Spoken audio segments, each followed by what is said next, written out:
Today on CityCast Chicago, a cyber attack has left Chicago public school students' data vulnerable. We've got thoughts on Illinois' not so new state flag, and we're hearing from podcast listeners. Joining me to break it all down, executive producer Simone Alisea. It's Tuesday, March 11th. I'm Jacoby Cochran, and this is what Chicago is talking about.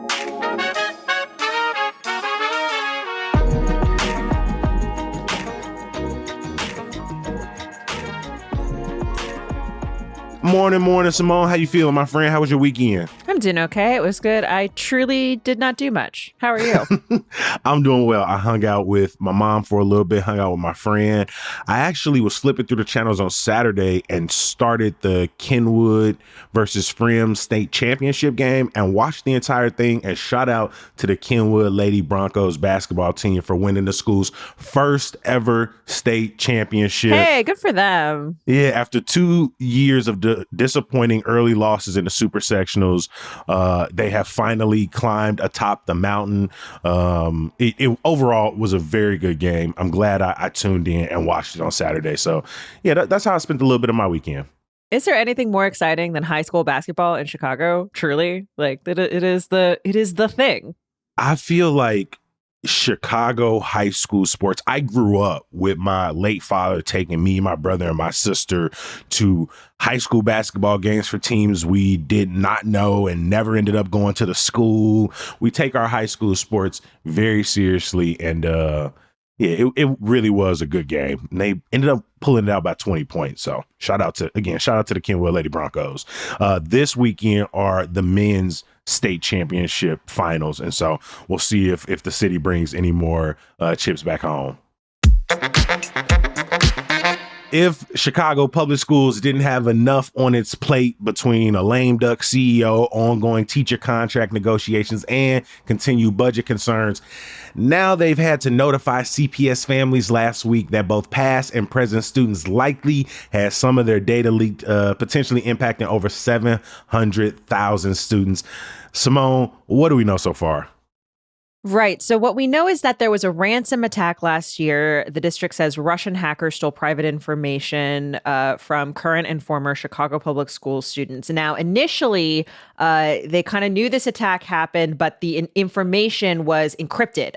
One of the stories I read made an analogy. It's like stealing a locked briefcase, but you don't actually have the code or the key or whatever. However, somebody took a sledgehammer to that box. Yeah, earlier this year, they found out that information was actually able to be accessed. That information did not include things like social security numbers, did not include health or financial information. However, it did include for, about half of the students affected, Medicaid ID numbers. District officials and law enforcement say that can't be used to, then access that more sensitive information, finances, social security, et cetera. But it is still quite troubling. The thought is that this attack is affecting students as far back as the 2017-2018 school year, and that any students who have been in CPS at that time should consider themselves potentially affected. The school district is working with the FBI, Department of Homeland Security, and other agencies to, investigate what happened. It doesn't seem like there has actually been any ask for ransom yet at this point, but troubling to be sure. I was going to say what was especially unfortunate for CPS is it wasn't Chicago Public School servers, for example, that were attacked. No. This happened through attackers getting through a third-party vendor, Clio, which is a company that allows for CPS and other organizations to securely transfer files. And so CPS was amongst maybe 60 other organizations that were attacked. But I think, again, for parents, families, students, it's especially tough because it's one thing to ask the district and ask the city to do everything they can to make sure that they are protecting information. But I don't think any government agency runs without the use of third-party vendors, right? Or any, every company, right? Like pretty much all of us have to outsource some level of technology, cybersecurity.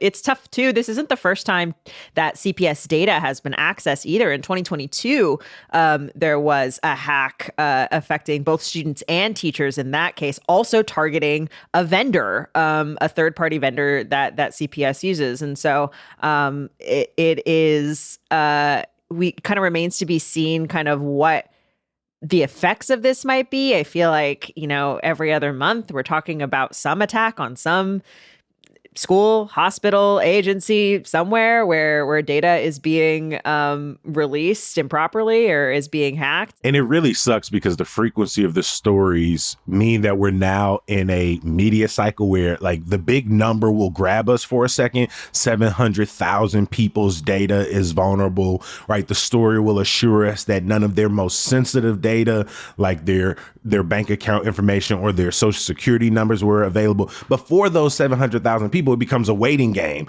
How is my information used? Does this allow for the attackers to sell it off potentially, and thus whoever ends up with the data tries to, access my more private information? And so for those potentially 700,000 folks, even long past when this media cycle is gone, they are going to be paranoid about being victims of identity theft or financial fraud. And so this is just the tip of the iceberg for so many people potentially.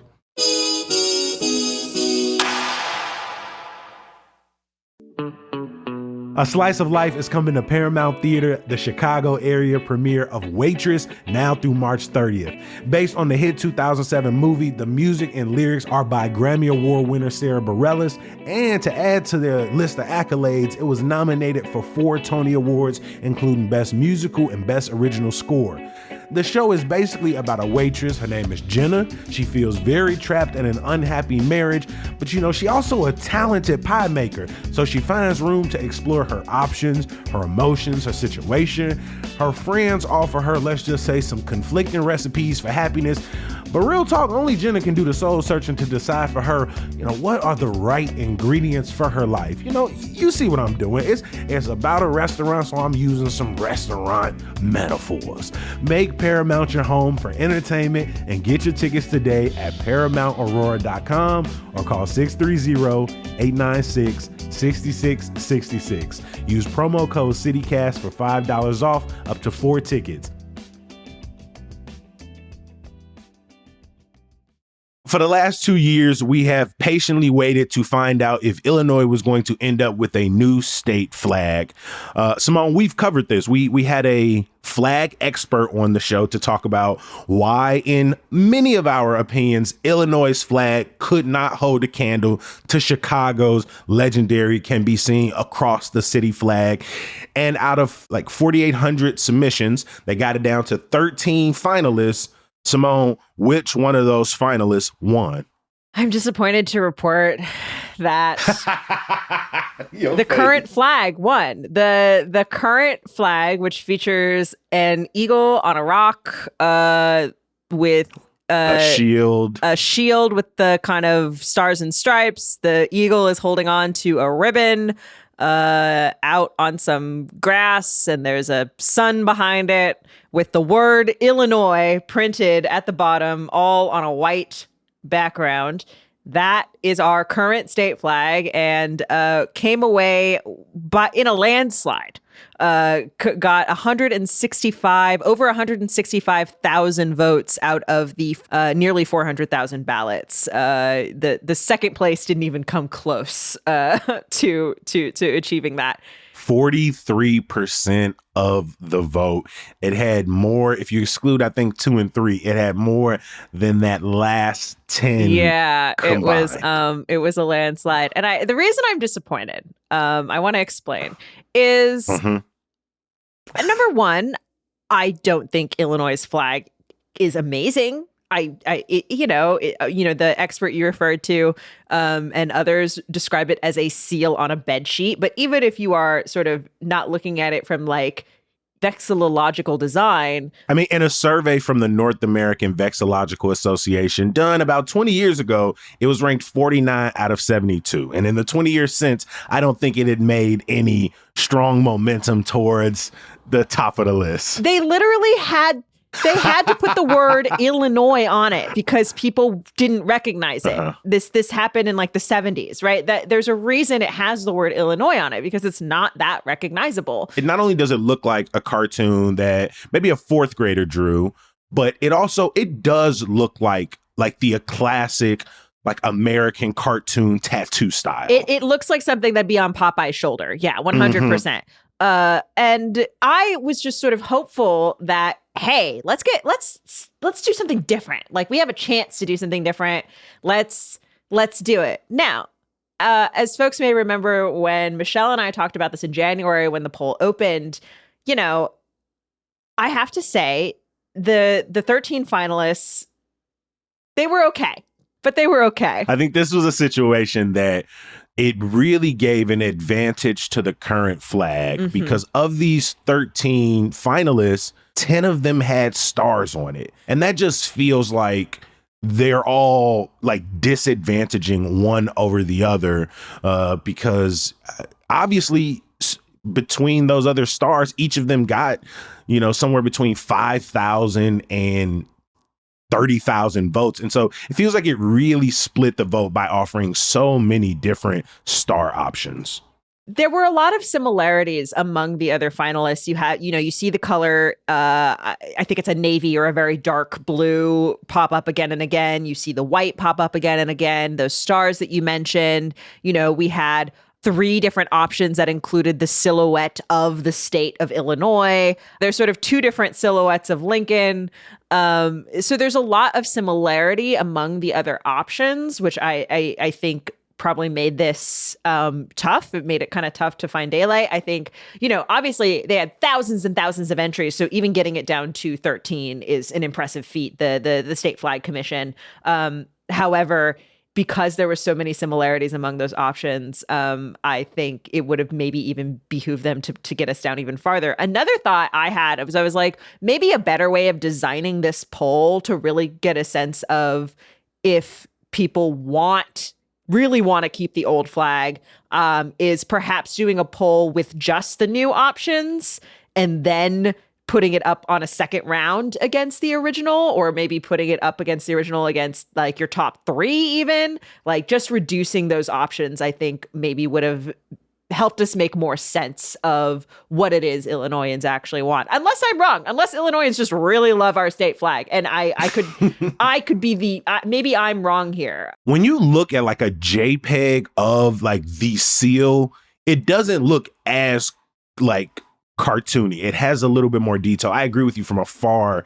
It's really hard to make out all the details. They're doing so much. Illinois' founding date, the founding of the seal. Yeah, there's a shield on it. There's state sovereignty, national union. There's some water in the back. There's a lot going on.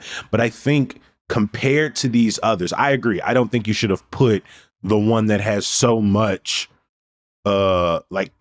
connection, even if people hate it or like it. It's the one that we all recognize. Putting that up against a bunch of newcomers feels like a terrible way to vote. But I will say, looking at it compared to these other ones, it's the only one that kind of has character to it. That feels like these other ones, some of them feel like AI renderings. They're just like, people want stars on flags. Let's put a star on it. So like when we talk about it isolated by itself, right? American traditional, a little cartoony, looks underdrawn. But when you compare it to some of these more cookie cutter, those just feel like very safe options that I think would also end up in the place of what flag does that represent? But what state is that? But I think whose flag is that? The trick, Jacoby, though, is like it's not like Chicago's flag. Again, iconic. It's not like Chicago's flag has a lot going on to it. The character from Chicago's flag, I think, has been imparted onto it by its use and just sort of how graphic and grabby it is, right? I think, for example, number 12, which you point out, which is the design on the state flag, it's a white background with one thick kind of navy bar, two smaller on either side navy bars, a navy circle with a yellow 6-pointed star, like that has a simplicity and a sort of a graphic punchiness to it that, over time could develop an identity the way that Chicago's flag has. You know what I mean? I think Chicago's flag works off. I think one of the reasons it works is because I do think the softness of the colors around the red make the red stars. I think that particular punch. Chicago blue makes a big difference. Baby blue. Again, it's biased. I know it is, and I know I've seen so many variations of Chicago flags, but I think there's a subtleness, a softness to the Chicago flag that it's easier on the eyes, even though it doesn't have a lot going on. Whereas, for example, I think the reason number 2 was voted so high, the number 2 design with nearly 33,000, is because I think those colors pop more in conversation to those other, the green, the softer orangish yellow, the white stars. 2 has really grown on me a lot because as everyone knows, I've been a big proponent of the monarch butterfly flag. There was a monarch option that was just orange and blue. The number 2 design, which is a series of green stripes that kind of curve down into the middle, a yellow semicircle kind of representing the sun. You have a white bar above that on a blue background with white stars, framing the sun. I mean, I feel like what I really like about that is sort of how illustrative it immediately is of kind of the land of Illinois. You know what I mean? Illinois is the prairie state. It evokes the prairie. I think there's a hopefulness to it. And the stars are those 6-pointed stars that you also see on Chicago's flag as well, as opposed to the 5-pointed star, which I think also adds a little bit to that uniqueness and that locality. And so I agree. When I first saw that one, my issue was I felt like the colors were a little primary school, like particularly that green and blue. 100%. But it has grown on me more and more the more I've seen it in stories about the flag voting. Agree. And when it's put next to these others, just the fact that it stands out next to, again, I think the very unique seal on the bedsheet that we've decided to ride with moving forward. It feels like a lot of resources to gone into this. The governor signed something just for it to end up with people choosing. Well, I mean, could they go a different way? Yeah, so technically, the Illinois Flag Commission, this is a non-binding poll. This is just getting the temperature of how Illinoisans are feeling. The Illinois Flag Commission will release a report to the General Assembly by April 1st. They could theoretically still recommend that we change our flag, or they could come out with another poll. They could, who knows what they're going to do. But I'll be curious to see what that report says later this spring.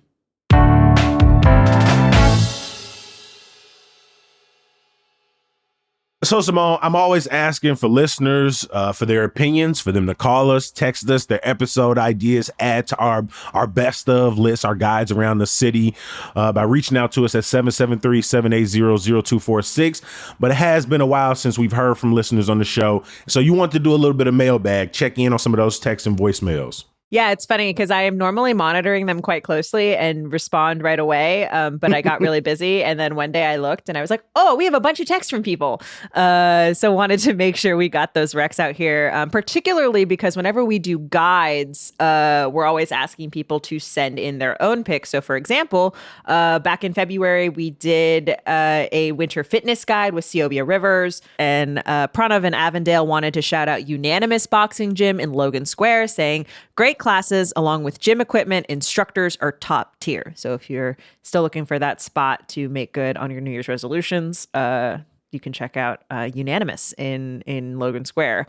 Another guide that folks had some recs for was we talked with Lee John Greco about cash only spots in Chicago, the fact that there are so many of them and people had their own that they wanted to give some love to. This was an important one that we needed people to reply to because cash only spots, obviously, they can be hard to come by. They can be. Well, and it's a, if you know, you know, that's what I mean. They can be gate kept. It's you know what I mean? It's tough. So Gina in Jefferson Park wanted to shout out El Patron on Fullerton and Cozy Noodle in Wrigleyville. Another listener wanted to shout out Red Hot Ranch, which of course has a few locations.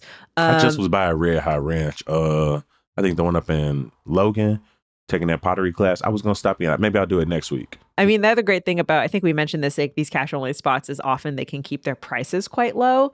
And so, you know, obviously you might have to pay that ATM fee. So there's your balance there, but always nice. Rachel in Uptown wanted to shout out Big Chicks, which is funny because apparently Rachel and I once sat next to each other at Big Chicks because I'm there with alarming regularity. And apparently I turned her onto the podcast. So thanks, Rachel, for continuing to listen. Hey, shout out to Rachel. And thanks for shouting out Big Chicks, obviously one of my favorite cash only spots as well. You know, the bar and of course the brunch spot Tweet, which is co-located. And then after we visited some of the best new bars in Chicago, someone left us a voicemail with a ringing endorsement of Electric Funeral. Nick from Naperville said he loves to make that trip out to Bridgeport and just said it was absolutely worth the trip and loves to be there anytime. I think that was one of the bars that Michelle visited, which has kind of some of the spooky vibes, as I recall. And I still haven't had a chance to get down there. I do want to slide. I think I'm gonna wait till my sister comes and maybe take her. She is a Halloween head. And so I think she's gonna be visiting next month. And so I'm gonna try to make some time to take her over there for a little drink. Love that. And then most recently, we did kind of a little tourism guide where we had some CityCasters who are not from Chicago give us their itineraries. Jacoby and I made some suggestions, some adjustments. And in that guide, we talked a little bit about theater and we got a voicemail with some more recommendations. Hey, what's up, everybody? This is Philip up in Edgewater. One of the things I love most that you all talk about is the amount of art and theater in this town. And I think that you all are, you're going just a little, you're not going north enough. I live in Edgewater, like I said, the Ravens here, Steep is here. I mean, there's so many theaters up here, and especially Red Twist Theater on Bryn Mawr. Go to Red Twist. You know, go to Sip and Savor beforehand, go to Blowfish, get some good sushi, go get a drink in the pharmacy at the big pink castle afterwards. But they do really incredible work. It's like a 30-seat black box, but they just churn out really, really good work. I have been to Red Twist before. So yeah, it's that I appreciate that voicemail. Because I think one of the things we stress over when we try to do lists, when we try to do anything that brings in multiple options, we try our best to spread around, see how far we can get around the city, how many different neighborhoods we can get. And I love that people are always asking us to do more, go further. It's an impossible ask, but we try our best. But Red Twist, I have been up there. I think right now, Shakespeare's Titus Andronicus. Titus Andronicus. Ooh, that's a good one. Until March 30th. Double the endorsement for Blowfish sushi. Delightful. Great stuff. Great rolls. One of my faves up here as well. One other rec from that episode, actually, that I forgot that I was going to mention was the Museum of Science and Industry. Happens to be one of our sponsors, but it was on my list. And that was because Ava was like, oh, you know, in addition to the Field Museum, like, are there any other museums? And obviously, if you're into science, the Museum of Science and Industry in Hyde Park, a great option. They've got the 007 exhibit, I think, is still happening. Closes April 6th, so hurry the hell up. Yeah. So wanted to make sure I included that on my list as well. Mm-hmm. The Black Creativity Juried Art Collection also ends in April as well. We'll probably remind you these things in our monthly guide at the top of next month. But, you know, if you haven't been over to the MSI and you've been wanting to get over to see the James Bond exhibit, you got a few more weeks left.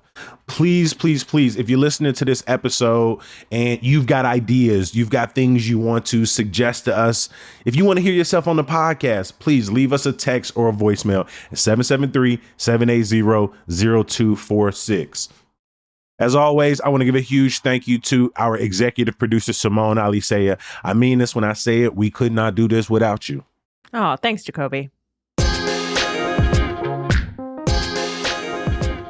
You know we can't close the door without some good news. news. The 57th edition of Luya Poetry Open Mic is happening this Wednesday at the California Clipper from 7 to 10:30. The theme is back on my bullshit, and the sign up for the open mic is first come, first serve. And this is their first show since June, y'all. So it's gonna be special, and it's likely gonna be packed, and that list gonna fill up soon. So please get there on time or early to give yourself the best chance to get on stage. I want to give a huge shout out to everybody over at Luya Poetry, including Cesada and Christian, the co-directors. Hope y'all have an amazing show. As always, we appreciate you for listening and reading. We're going to be back bright and early tomorrow. We'll talk to you then. Peace.